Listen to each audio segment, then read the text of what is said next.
aujourd'hui, ce 8 mai 2026, devant ce monument aux morts pour honorer la mémoire de ceux qui ont souffert, combattu et perdu la vie durant la Seconde Guerre mondiale. Pistolet, tout ce genre de matériel qui va nous permettre bien, justement d'être le plus mobile et le plus discret possible sur le champ de bataille. Section, marche!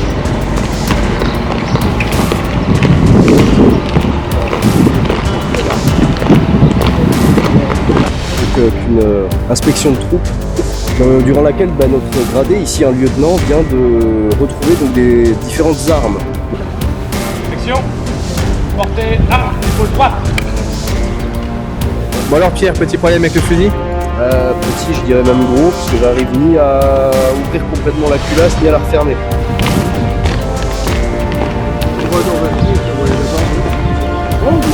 Bon alors Pierre, une journée assez intense hein? Oui.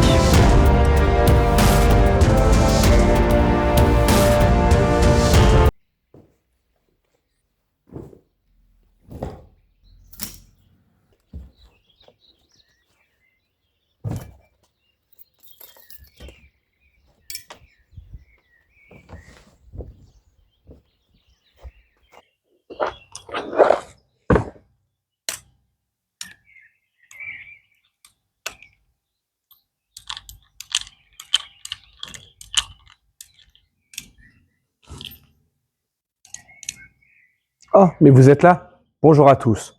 Aujourd'hui, vidéo un petit peu spéciale sur la chaîne. Alors, en effet, aujourd'hui, vidéo un petit peu spéciale car il s'agit du tout premier vlog de la chaîne Chroniques de guerre. Et un vlog qui n'est pas n'importe lequel, puisque aujourd'hui, je vous emmène dans les coulisses d'une cérémonie que j'ai pu organiser pour ce 8 mai, ce 8 mai 2026, en l'honneur des combattants de la Seconde Guerre mondiale et de la Première Guerre mondiale. Alors, en effet, cette cérémonie se tient dans la commune de Châtencourt et à la tranchée de Châtencourt, qui est un décor récurrent sur la chaîne. Et je vais vous expliquer un petit peu les modalités de cette journée reconstitution. Alors tout d'abord, il y a évidemment un aspect reconstitution avec des scènes de vie, des scènes de combat aussi, une infiltration de corps-francs dans une tranchée par exemple.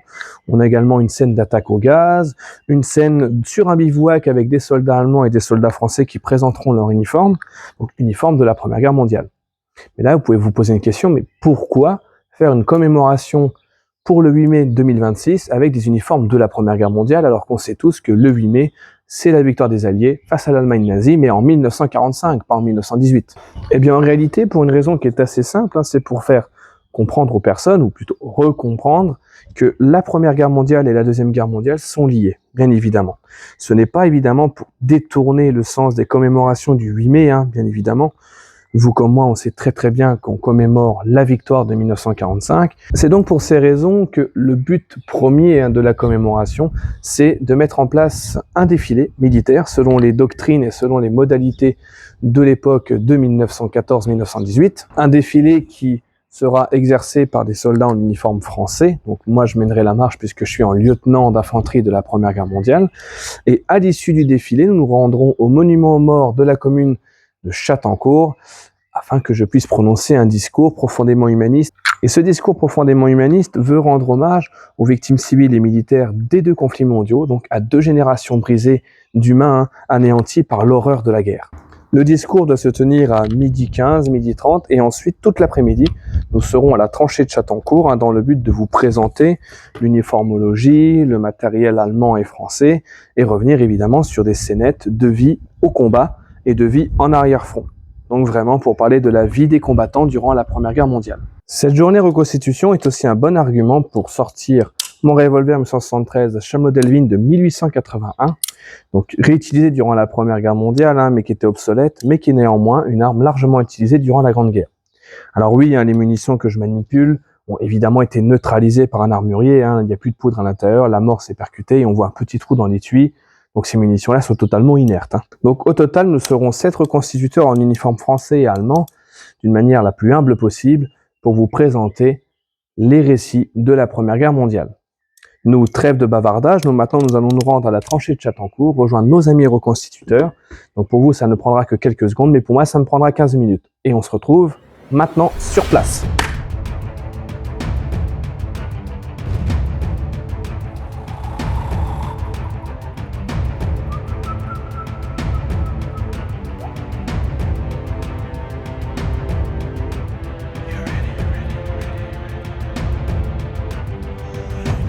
Donc là, comme vous pouvez le voir, on est déjà en route pour aller vers la tranchée de Chattancourt. Donc la tranchée de Chattancourt se situe à environ 15-20 minutes de mon domicile, donc c'est à peu près le temps que je vais prendre pour y aller. Je vais vous reprendre au fur et à mesure sur la route, vous avez déjà pu voir qu'on est passé devant l'ossuaire. C'est vraiment magnifique de le voir comme ça quand on a un beau temps comme aujourd'hui, un beau ciel bleu avec la pierre bien blanche, il est vraiment magnifique ce bâtiment.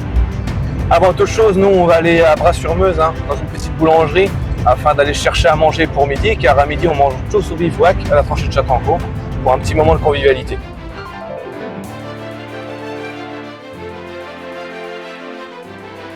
Alors là on passe devant un endroit qui est assez spécial, qui à chaque fois me fait le même effet. En fait on passe sur les intervalles sur lesquels mon arrière-grand-père a été blessé le 8 novembre 17, donc entre les Carrés de Vaumont et le village détruit de Louvemont. Ça me fait toujours quelque chose de passer ici, de savoir qu'il y a 109 ans, mon arrière-grand-père donc de Lourdes, du sud-est de la France, est venu ici se battre. Donc ça me fait toujours une drôle d'impression quand je passe ici. Donc ça y est, déjà première petite escale donc à la boulangerie. Je vous reprends juste après et ensuite on continuera notre route vers la tranchée de Chattancourt. C'est bon, j'ai tout ce qu'il me faut et donc maintenant on peut aller à Chattancourt, commencer cette belle petite journée. Bon, parfait, on vient tout juste d'arriver. Donc là on va décharger la voiture, on va se préparer puis on va attendre les autres participants. Je leur ai donné rendez-vous à 9h30, je suis un petit peu en avance évidemment pour tourner les plans, ce genre de choses. Et puisque j'ai un peu plus de matériel à emporter, donc pour des raisons logistiques, j'arrive un petit peu avant. Donc vous allez très vite voir après qui participe également à cette grande commémoration du 8 mai 2026. Bon alors comme vous le voyez, on vient d'arriver, on est tous en tenue. Donc on va aller rejoindre Thibaut qui va être en soldat allemand. On en attend encore deux autres qui vont être eux aussi en soldat français pour le gros temps fort de la journée qui va être entraînement pour un grand défilé. Vous avez hâte? Bah oui, ça fait toujours plaisir de pouvoir parader en tenue d'époque et finalement faire les maniements d'armes comme le faisaient nos aïeux. Et toi Damien, t'as hâte? Oh oui, pour ma première sortie à la tranchée de Chattancourt, j'ai très hâte, mon lieutenant. Donc on se retrouve dans quelques secondes pour vous, mais dans plusieurs minutes pour nous, pour le défilé, le grand défilé qu'on va organiser ici à Chattancourt vers le monument aux morts.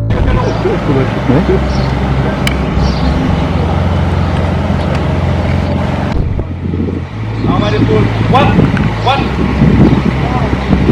On marche vers le monument aux morts de Chattancourt, gauche.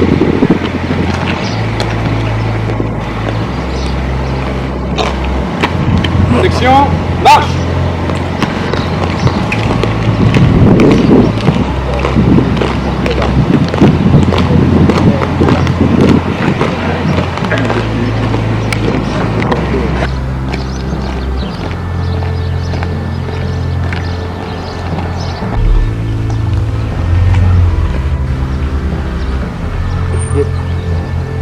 Section, mise en place.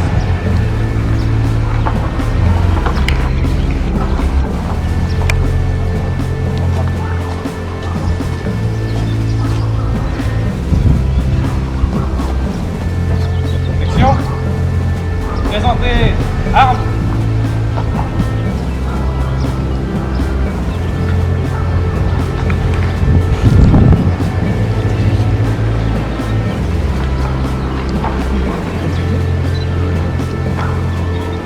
Bravo, bravo.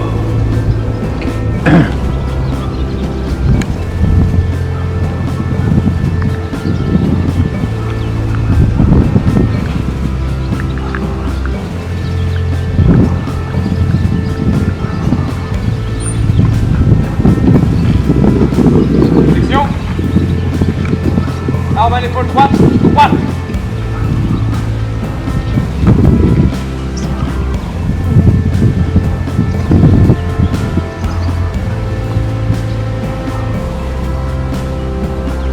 Aujourd'hui, ce 8 mai 2026, devant ce monument aux morts pour honorer la mémoire de ceux qui ont souffert, combattu et perdu la vie durant la Seconde Guerre mondiale. En ce jour de victoire, nous rendons hommage aux soldats tombés pour la France, aux victimes civiles, à toutes celles et ceux dont le destin a été brisé par la violence, la guerre et la barbarie. Leur sacrifice nous oblige, leur mémoire nous rassemble. Si nous portons aujourd'hui l'uniforme de la Première Guerre mondiale, ce n'est pas pour détourner le sens de cette commémoration, mais pour rappeler avec humilité et respect que l'histoire de notre pays et de l'Europe s'inscrit dans une continuité. La génération de 14-18, meurtrie par une guerre d'une ampleur inédite, a profondément marqué le siècle qui a suivi. Et quelques années plus tard, une nouvelle tragédie emportait à son tour des millions de vies. Se souvenir, c'est comprendre, et comprendre, c'est transmettre. Aujourd'hui, notre présence n'est guidée ici que par un seul objectif. Faire vivre la mémoire, rendre hommage aux disparus, et rappeler combien la paix est précieuse et fragile. Que ce moment soit un moment de recueillement, de respect et d'unité. Un moment pour ne jamais oublier. Je vous remercie.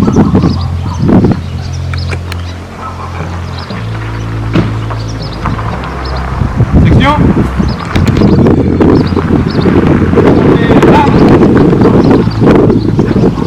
Pour la Marseillaise. La patrie, au pouvoir et au pavé, pour nous de la tyrannie, les étendards sanglants élevés, les étendards sanglants élevés.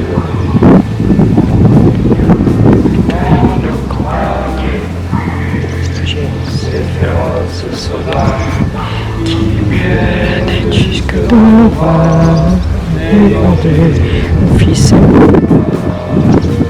Aux armes, citoyens, formez le bataillon. Marchons, marchons, 1500 invus, abreuve nos sillons. Section, portez arme à l'épaule droite, droite. Demi-tour gauche.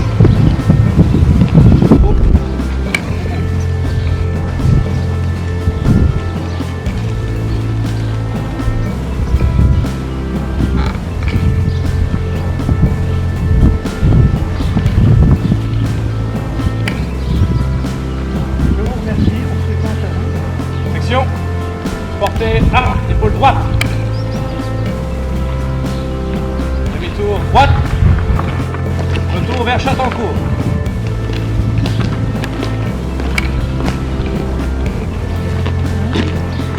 Contre-drapeau. Section en marche.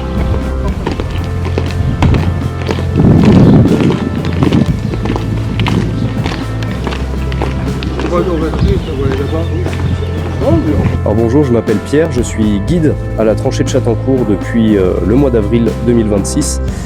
Et aujourd'hui, donc, dans le cadre des commémorations du 8 mai, donc de l'armistice de la Seconde Guerre mondiale pour nous les Français, nous avons aujourd'hui, sous l'impulsion donc de Damien, fait une reconstitution précédée donc ce matin sur les coups de midi et quart, d'une cérémonie et d'un défilé, notamment en tenue d'époque de 14-18. Alors comme il l'a dit lors de son discours, cité et prononcé devant le monument aux morts, le but n'était pas là de prendre la place des combattants de 39-45, mais bien de montrer que finalement l'histoire est un perpétuel recommencement et que un petit peu moins de 30 ans après la Première Guerre mondiale, des horreurs se sont encore passées sur le sol européen. Et donc ici, aujourd'hui, nous avons élaboré un planning de différentes activités, représentations de scènes de vie, que ce soit donc à l'arrière du front ou en première ligne, permettant pour le jeune public et le moins jeune également, de découvrir la vie finalement des soldats, ce qu'ils vivaient au quotidien, avec différentes scénettes, notamment d'assaut, d'attaque au gaz, d'inspection de troupes, de maniement d'armes, etc., etc. Donc, je m'appelle Florian, je suis âgé de 21 ans, originaire du sud meusien, donc c'est pas pour rien que je représente le 94e régiment d'infanterie. Donc ma passion, c'est la Première Guerre mondiale et la Seconde Guerre, mais je suis principalement centré sur 14-18, comme vous pouvez le voir avec mon uniforme bleu horizon. Il faut savoir que je suis seulement étudiant, donc les étudiants peuvent aussi avoir accès à ce monde de la reconstitution. Il y a toujours moyen de réussir. Donc comme Pierre l'a expliqué, aujourd'hui on est à la tranchée de Châtencourt pour faire différentes animations sur la Première Guerre mondiale, donc scènes d'assaut ou autres. Donc évidemment il y a d'autres participants qui sont là mais qui n'ont pas réellement voulu être présents à l'image, on leur en veut pas. Déjà le but principal c'est qu'ils soient là avec nous. Donc là maintenant vous allez peut-être voir quelques petites scènes de ce qu'on peut organiser ici, donc vous avez déjà pu voir le défilé. Là maintenant on va vraiment faire des scènes typiques de vie de la Première Guerre mondiale.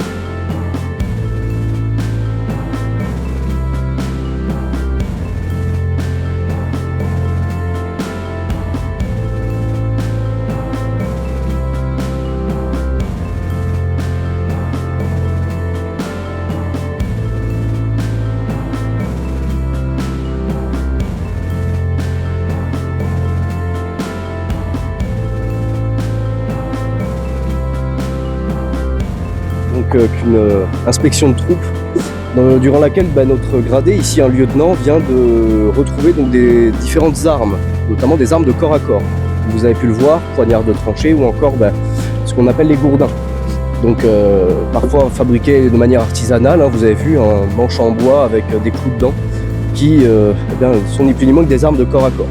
Et vous l'avez bien compris avec le savon qu'il nous a passé, que finalement le corps à corps du côté de l'armée française c'est un petit peu tabou. Ça a une image assez connotée, presque barbare, que l'armée française ne veut pas que l'on donne à ses soldats. Comme il l'a dit, notre lieutenant, c'est surtout les Allemands qui sont formés à ça.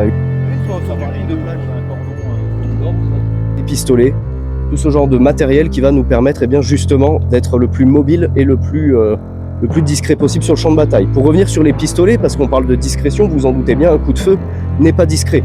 Comme l'a dit notre lieutenant juste avant de monter, le pistolet, on s'en sert en cas d'extrême urgence. Vraiment quand il y a une situation vitale sur laquelle, Bon alors Pierre, une journée assez intense, hein?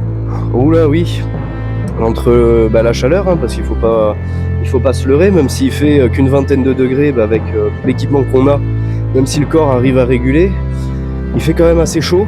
Et surtout dans la tranchée, vu qu'on est semi-enterré, on n'a pas d'air. Là où le bivouac, hein, qui est un peu plus en hauteur, finalement on a un peu plus d'air, on peut arriver à respirer. Puis surtout l'action des scènes fait que finalement on reste en activité tout le temps, donc le corps s'échauffe et c'est là que ça devient compliqué. Ah, ça, comme vous avez vu, hein, on a fait une scène où je les ai réprimandés quant à l'utilisation des armes blanches au combat. Donc Pierre avait porté une dague de manière volontaire et le caporal avait un casse-tête. Donc vous avez pu voir que je les ai beaucoup réprimandés, car dans l'armée française, comme j'avais pu parler dans ma vidéo, ça fait juste ici, sur les armes de combat au corps à corps durant la Grande Guerre, c'est des choses qui étaient interdites au combat littéralement. Et même ces petites scènes-là, hein, mine de rien, nous épuisent beaucoup, on transpire beaucoup. En plus, encore une fois, avec l'uniforme en laine. La pire, c'est celle des corps francs. Hein. Quand on va à l'assaut de la tranchée ennemie et qu'on se bat un petit peu avec le soldat allemand pour le ramener, scène qu'on n'a pas filmée, hein, parce qu'il y a beaucoup de gens qui viennent nous voir aujourd'hui, donc pour éviter tout problème, mais des scènes intenses qui nous font transpirer beaucoup. Hein. Donc là, on prend une petite fraîcheur et puis on va aller s'installer au bivouac pour des autres scènes tout aussi intéressantes. Plus axé sur la vie du soldat maintenant, mais c'est vrai que finalement le soldat n'est pas constamment en combat, et heureusement. Et finalement le repos et la vie à l'arrière, ça reste quand même une partie intégrante de la vie du soldat. Donc, et puis même pour nous, encore une fois, nous on a la chance ce soir de rentrer chez nous, d'aller à la douche, ce qui n'était pas la chance des soldats, hein, qui subissaient les intempéries, chaleur et froid. Faut pas imaginer qu'à Verdun il pleut tout le temps et il fait toujours 10 degrés, parfois il va faire très chaud. Donc on se met un petit peu en condition, et donc nous aussi de faire des scènes un petit peu plus calmes, ça nous permet finalement de souffler un petit peu, et on en a besoin. Puis là, donc on va se retrouver pour des scènes justement de contrôle d'armes, de graissage d'armes, hein, voir un petit peu notre figure essentielle du soldat. Bon là vous nous voyez dans notre petit bivouac, hein, donc bon bivouac improvisé, une petite toile de tente de la Seconde Guerre mondiale, un petit drapeau, un petit bureau, mais on est bien, on est à l'ombre. Hein. Oui, c'est ça qui est bien aussi, il faut savoir prendre du repos aussi en reconstitution. Souvent quand on débute, j'ai envie de dire, la reconstitution, on va être tout feu tout flamme aussi, mais on se rend compte que finalement prendre du temps de repos aussi, qui était finalement historiquement correct, des fois ça fait du bien aussi, surtout quand on arrive sur les périodes de chaleur. Et c'est pour ça que là, comme le public commence à arriver au fur et à mesure, on va faire des scènes où on nettoie nos armes. Donc Pierre son fusil et moi mon revolver. Vous allez voir un petit peu comment on faisait déjà à cette époque-là, car ce sont les mêmes systèmes.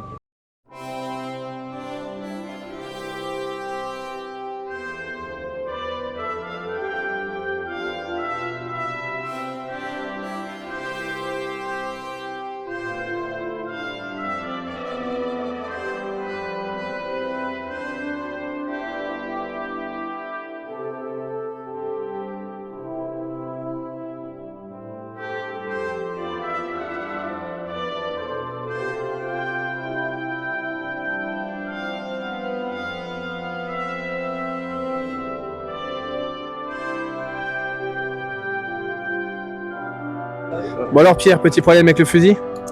Petit, je dirais même gros, puisque j'arrive ni à ouvrir complètement la culasse, ni à la refermer. Ah donc ça c'est les joies de la reconstitution, parfois on casse un peu de matériel. Et en chef, avec une bonne dague allemande, on a pu réparer sa culasse. En effet, problème résolu. En fait, on avait une pièce en fait de ce qu'on appelle la noix de culasse, donc là où il y a vraiment la zone de percussion de la cartouche, qui, comme le fusil, ça faisait un moment que je l'avais pas graissé, s'est retrouvé inondé de graisse, et finalement, le mécanisme qui a plusieurs dizaines d'années, hein, plus d'un siècle, finalement marche toujours comme un coucou. Et ben finalement la pièce a tourné sur le côté, comme je viens de le faire là. Résultat, en fait elle bloquait, donc il y avait juste, notamment avec la pointe de la dague, à appuyer pour faire ressortir la pièce. D'ailleurs, je viens de le refaire, j'en aurais besoin. Toujours besoin d'un bon lieutenant dans une compagnie. Hein. Hop là. Et maintenant, tout simplement, on peut renclencher et rarmer sans problème. Parfait. Parfait.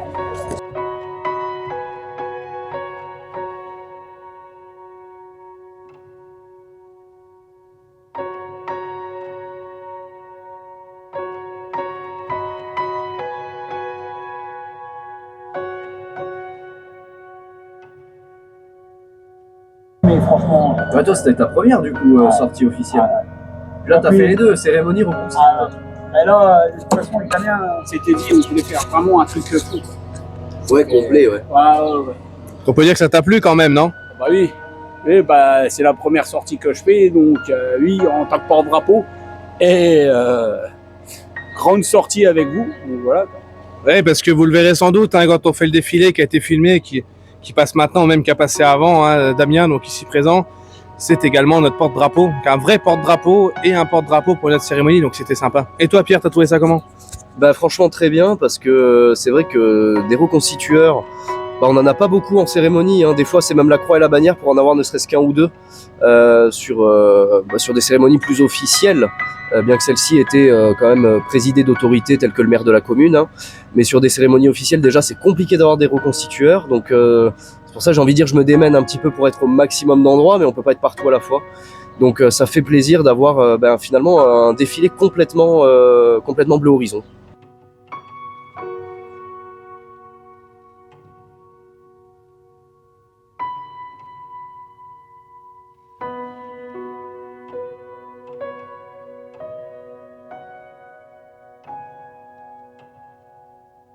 Bon, bah du coup, bonne journée de terminer. Hein. Vous avez pu voir que c'était quand même assez long, assez épuisant. Hein.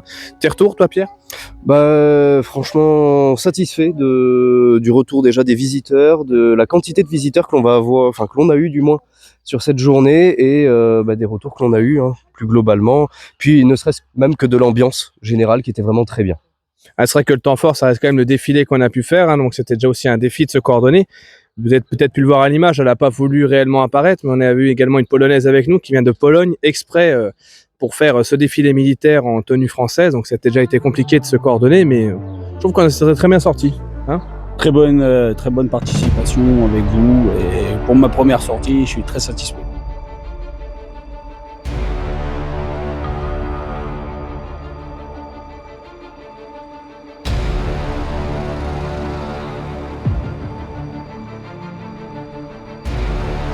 Bon, en tout cas, premier vlog de la chaîne, hein, donc journée terminée, journée intense mais terminée. Mais encore une fois, une journée qui était intense mais qui était très rapide hein, finalement, puisqu'on n'a pas eu le temps de se reposer. Entre le défilé qui nous a pris déjà beaucoup de temps pour être coordonné, mis en place et exercé, toutes les petites scénettes qu'on a pu faire, hein, aussi bien les scénettes sur la remise en cause du port d'armes blanches au sein de l'armée française, l'attaque des Corfans, rien que le simple fait d'être au bivouac, de graisser nos armes. C'était quand même une journée assez intense, hein, mais qui était franchement assez productive. C'était la première fois que j'organisais une cérémonie, une manifestation de la sorte, donc j'espère que ça vous a plu. J'espère vraiment que ça vous a plu. Outre l'aspect mémoriel, hein, vraiment la mise en place de ce qu'on a proposé, parce que vraiment on a donné beaucoup de notre personne. Alors moi pour cette cérémonie, je vise avant tout sur le côté convivial, et je pense que c'est ce qu'on a réussi à faire. Hein. On n'a pas manqué de nourriture, on n'a pas manqué d'eau, donc j'espère que les participants, s'ils regardent cette vidéo, qui le pensent comme moi, hein, qui pensent que réellement ils ont bien été reçus. J'ai essayé de faire de mon maximum pour bien les recevoir. Donc je remercie également les participants, hein, car c'est pas évident d'avoir des personnes qui viennent à ce genre de commémoration et surtout des personnes qui vous disent qu'ils viennent et qui viennent. Ça c'est assez rare. Donc je tenais déjà à les remercier eux aussi. Hein. Bien évidemment, car ils m'ont été d'une grande aide. Hein. Sans eux, j'aurais pas pu avoir une telle cérémonie. Certes, hein, j'ai fait la mise en place, hein, je me suis arrangé pour les autorisations ou autres. Mais en attendant, si je n'avais pas eu de reconstituteur, je n'aurais pas pu faire ce genre de manifestation et ce genre de défilé. Donc je vous remercie également hein, si vous passez par cette vidéo. Hein, je pense très fort à vous. Hein. Ne vous inquiétez pas et je vous en remercie chaleureusement. Donc c'est pour ces raisons, hein, évidemment, hein, si cette vidéo vous a plu, je vous invite à laisser un like sur cette dernière, un commentaire pour faire part de vos impressions. Peut-être avoir des axes d'amélioration qu'on pourrait exploiter pour de prochaines manifestations, pour de prochains défilés. En effet, c'était pour le 8 mai 2026, en l'honneur des combattants et des civils tombés durant la Seconde Guerre mondiale, mais avec un aspect 14-18, Première Guerre mondiale, pour bien recomprendre que ces deux conflits mondiaux sont intimement liés jusqu'à l'éternité, tout simplement. En tout cas, j'espère que la vidéo vous a plu, donc je vous invite à laisser un like sur cette dernière, encore une fois un commentaire, c'est très important de faire part de vos impressions, à vous abonner à la chaîne YouTube, comme vous pouvez voir, mon contenu est très diversifié, donc je suis sûr qu'une vidéo vous plaira, si ce n'est pas une, ce sera une autre. En tout cas, moi je vous remercie et je vous dis à très vite pour de prochaines vidéos, aussi bien sur de l'armement, du matériel ou que sais-je, bien d'autres domaines peuvent être exploités sur cette chaîne. En tout cas, merci à tous et à très vite.